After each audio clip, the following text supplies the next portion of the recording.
Agjensioni i Ushqimit dhe Veterinarisë çdo vit përgatit planin e saj dhe duke bazuar në numrin dhe rrezikun e vlerësimit do të thotë për atë produkt, i përgatit edhe numrin e inspektimeve si dhe numrin e mostrave që do të mirën te operatorët e biznesit me ushqim. Bazë të raporteve që kemi deri më tani, nuk kemi shpërthim të smundjeve me ushqim, që është një indikator shumë i mirë, që do të thotë që operatorët e biznesit punojnë sipas standardeve të cekura, sipas standardeve të kërkuara do të thotë për siguri ushqimore, e po ashtu edhe vlerësimi i inspektorëve tonë gjatë vizitave të tyre inspektuese tregon që avancimin më të lartë të kompanive tona private që kanë për qëllim synim këtë eksportin e produkteve ushqimore. Dogana e Kosovës zbaton procedurat elektronike nga viti 2014. Do thotë janë 11 vite ku të gjitha procedurat në dogonë zhvillohen në mënyrë elektronike. Por cilat janë kërkesat që më së shumti i bëjnë subjektet ndaj dogonës. Zakonisht kërkohet që vonesat të jenë minimale pasi që produktet ushqimore janë produkte të cilat nuk mund të presin kohë gjatë nëpër kufi. Për këtë arsye dogana e Kosovës zhvillon parimin e kontrollit mbi analizën e riskut. Do të thotë ne nuk zhvillojmë kontrolla të parregullta, por gjitha kontrollat janë në risk. Dhe risku selekton shumicën e eksporteve në procedurë direkt në kufi. Që nuk kupton subjekti ka për obligim vetëm ta deklaroj deklaratën doganore, kurse kanalizimi dikon nëse zgaboj janë 94% të dudave të cilat paraqiten në dogonë që kalojnë direkt në kufi. 94%. Do të thotë në 100 kamiona, 94 kamiona direkt shkojnë në kufi pa asnjë vonesë. Dhe të kërkesa e përshpejtimit të procedurave sipas statistikave të këtij viti deri domethënë në muajin 11 kemi dikon 96% të eksporteve të cilat janë realizuar brenda 30 minutave. Do të thotë 30 minuta janë gjitha procedurat të cilat janë zhvilluar në dogonë. Faleminderit shumë. Ne si kompani kemi pasur në fillim sfida pajisht shumë të mëdha, të cilat kanë qenë spari për eksport, na u ka kërkuar certifikimi i artikujve.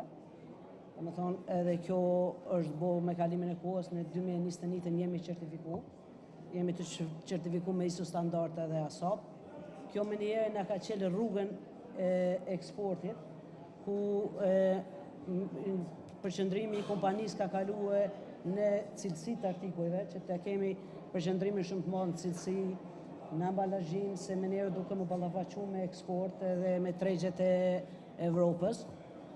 Si fillim, sfidë ka qenë, po vullneti ka qenë shumë i madh, ku cek edhe vetë kompania jone ka filluar veprimtarinë 2017, po ka një rritje graduale çdo vit më shumë, ku tash në 2025 të na veç me përqindje jemi në 73% eksport.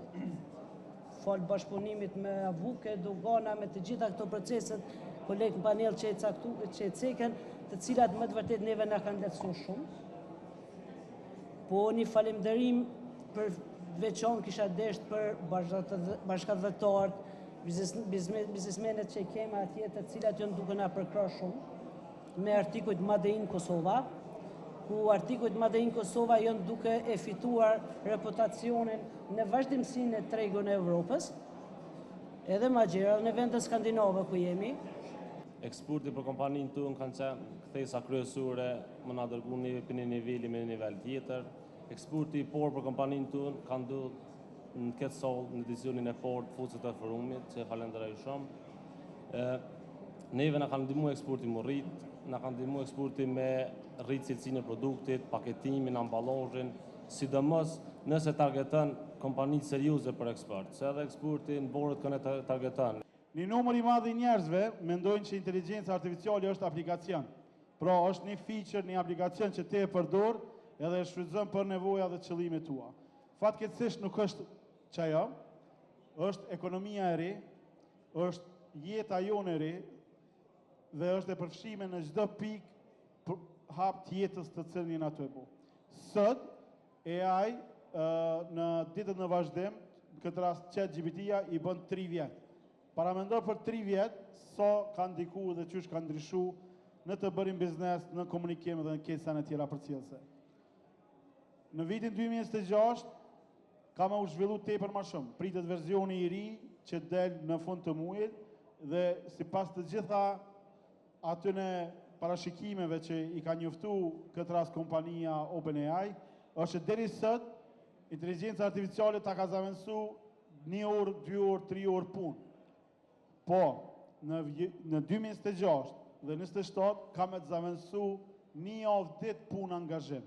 Prej 2028 të tutje, ka me të kry punë në emën tënë dhe ka me gjeneru punë dhe projekte dhe gjona tjera për cilëse.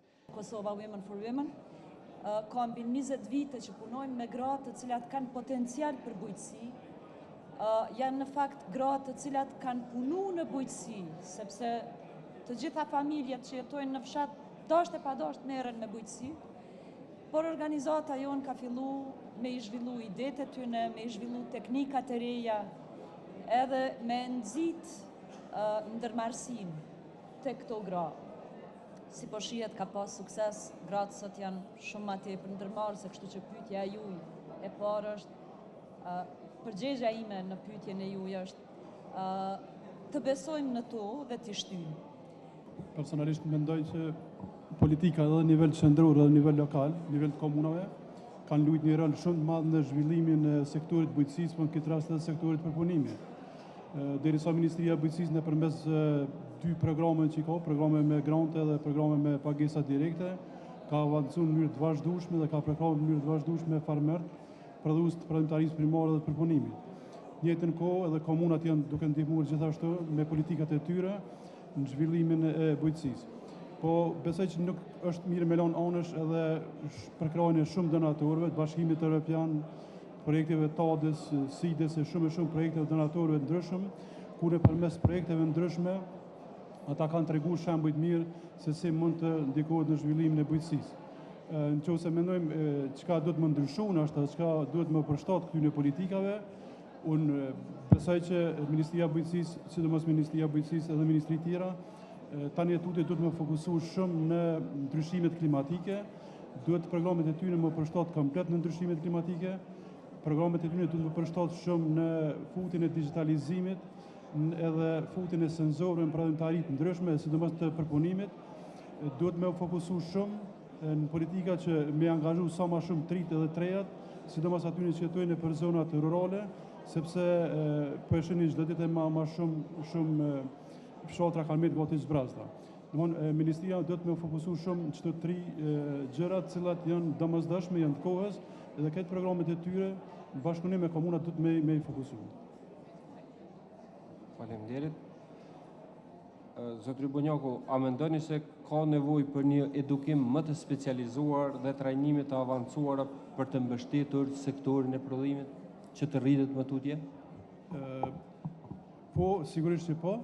Me siguri po të prezentimin valoni që pregaditi, mirë po edhe në raportet e mahershme që kanë qenë, derisa prodhues pemëve perimeve, investimet kryesore kanë bënë në raund të parë edhe i kanë bënë në investimet në asete fizike. Nëse shohim raportet e tyre, del që vetëm 0.5% kanë investuar në fuqi punëtore. Derisa në raportin që përmeni prap, del që fuqia punëtore është sfida më e madhe tyre. Në këtë drejtim për me ndihmu këtij sektorit i ADK-ja, e cila është vetëm prej organizatave në Kosovë edhe kompanive, e cila është e akredituar edhe ka programet e validuar në sektorin e përpunimit pemëve të perimeve nga Autoriteti Kombëtar të Kualifikimeve, kështu që ne përgatitëm fuqi punëtore për këtë industri. Deri me tani rreth 300 punëtor janë kualifikuar, e të cilët punojnë për industrinë e përpunimit pemëve të perimeve. Mi po paralel me këtë, ne gjithashtu kemi programin e ngritjes profesionale, sidomos studentave me praktikë punë, ku vetëm 3 vitet e fundit nga 64 studenta që kanë kryer praktikën punë me programet tona, 24 prej tyre janë punësuar në 18 kompani ndryshme të përpunimit pemëve të perimeve. Unë mendoj që Ministria mundet me dhon 110 milion ose 300 milion ose 1 miliard bujqësi, mirë po është mirë me mbajtur mend që ose nuk investojnë në aftësim profesional, këtë ato investime kanë me qenë gati dështuara, sepse pa aftësim profesional, pa ngritjen e stafit profesional në këtë industri edhe pronëtari primore, nuk mund të ketë një zhvillim të bujqësisë.